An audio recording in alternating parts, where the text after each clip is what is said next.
my definition of financial freedom is for me to be able to have the freedom to be able to choose that I can drop my kids off to school every day and having that freedom that I can pick them up every day, that my mornings are interrupted, that I am not having to answer to a phone call or a meeting or look at what's happening in the markets, but actually focus on my wife and my kids and enjoy that morning coffee. So that freedom and being able to do that is how I define financial freedom. And second is an ability to make a difference to something that's very dear to me. And look, I grew up with a lot of fear of something happening to my parents and my sister and I being thrown out in the streets of Mumbai, which is a pretty scary thought. And this fear of being orphaned as a child was very vivid and very alive every day. It still lives within me, and it's scary and it's odd. We talked about childhood fears and triggers. So that fear was very vivid. And what's deeply meaningful for me is to be able to help children who have been orphaned. I want to do more around supporting good orphanages that are doing wonderful work for the children. And being able to do that is also how I define my financial freedom, enjoying time with my family, but being able to contribute to a cause that's very personal and very dear to me. There are two joys in life for me, and they're simple. I like keeping things simple. It's making my morning coffee with my wife and enjoying that morning time with my kids, with my wife, enjoying that morning coffee with her, and then taking one of my kids, depends which one, on the day, to school. And the drop-off and pickups, I like to do both, are one of my most cherished times in the day. And I really, really enjoy it. Holding their little hands, walking with them, hearing whatever's on their mind. And quite often it's hilarious. Or them practicing the words to a Peppa Pig song or Sophia the First song. And I love it. And when I start into my goofy dance along with them, sometimes they'll encourage it. Sometimes they'll shush me and ask me to be quiet.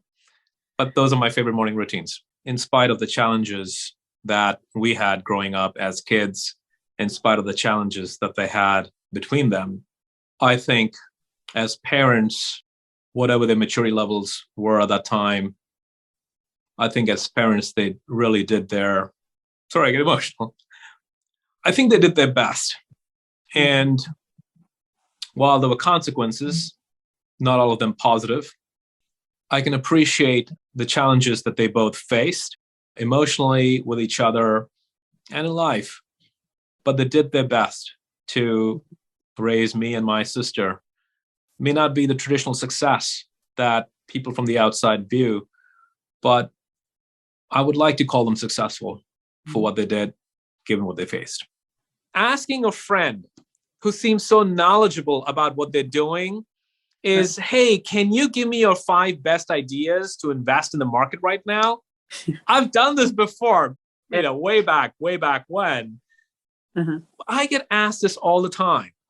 And let me just bust the disbelief, and then it'll become very evident for people why. Like right now, it's like, Andy, why should I ask you for your 5 best ideas right now, right? Here is why. One is my investment goals, my risk, my values are different from yours, are different from the third person. So what I might suggest today is based on my personal blueprint, which could be completely different from yours, right? So that's number one. And that's in itself should be like, okay, well, I shouldn't be asking Andy unless I ask him what all his risk goals are. Do they align with me? That's number one. But number two is, these might be my 5 best ideas today. A month from now, what if I change one of those ideas? Or what if I made a mistake? I'm not God, right? Yeah. Out of those 5, I actually realized, oh my God, I wake up tomorrow and said, that analysis that I did was just completely busted and I did it wrong. And that's actually something I should sell. That's not one of my best ideas. Oh, shoot, I made a mistake. Am I going to start calling all my friends who I recommended my 5 best ideas to? Now, fast forward 2 months, 6 months, a year. I'm not going to be calling people saying, hey, I changed my mind and these are my latest 5 ideas. It's a collection of stocks, right? So the S&P 500 in the US, that's the 500 biggest companies You can get exposure to that with a single stock. And that's a way to perhaps understand asset classes versus digging so deep in individual companies like Tesla or pick your stock. So it becomes more manageable to understand what's going on and to do what's so-called diligence, which is doing your research and understanding. It becomes a lot more manageable for the everyday investor who's busy and doesn't want to spend all day reading or looking at the stock market. Let's spend the upfront time and let's understand how we invested at a little bigger picture level and then put our money to work. Very good. Andy, what has been the most exciting purchase you've made in the last 6 months? Ooh, I have to say my blue t-shirts, but I know that will not be a very satisfying answer to you for sure. Look, I don't buy a lot of things. I'm very boring that way. It's this necklace which I'm most excited about. And it says YOU, you. My 6-year-old daughter made this for me. Nice. And she made this for me 2 months ago and I can't remove it. I can't get myself to do it because one, it's a rubber band. So every now and then it twangs me and it hurts me, but it's okay. But the words are very meaningful to me. And she made it, of course. And I was thinking, for a child, their parent is everything, right? The you is so powerful. And she gifted it to me.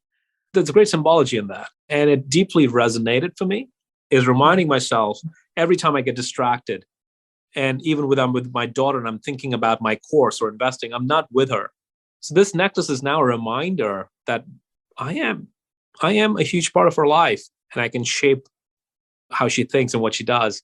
So it's a reminder. So this is very important. It's not a purchase, but for me, it's one of the most treasured items that I own. But it also is a reminder to focus on ourselves. You here in this case is me, right? Is what are the actions we can take to be in a better place? To live that joyous life that all of us are meant to live.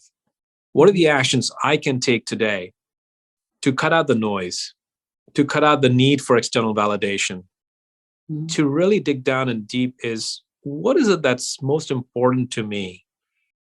And that's what helps me live a joyous life. And when I get a little off track, I can feel the beads on my chest. And it's a very deep reminder. That's so beautiful. I think one of my favorite quotes is, if not now, then when? And I think that resonates across so many aspects of life. When we're feeling fearful, when we're feeling self-doubt. Back then in Washington, D.C., when I'm faced with that choice, do I do this or not? If not now, then when?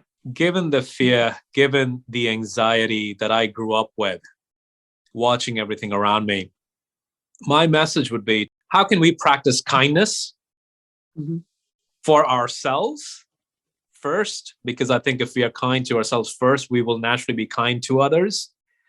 How can we truly come from a place of authenticity and genuine kindness for ourselves and look for the best in the other person who's across from us, as annoying as they might be? How can we find the best in that person? And I think it starts with one person at a time. Let's not think about my community or my country, but I truly think if we start with one person and train our mindset to truly look for the best in whoever I come across in the next 10 minutes, and then in the next 10 minutes, I think that incremental change will not only make us happier, but I think will make the community in general, one by one, I think a lot kinder and a lot happier place to be.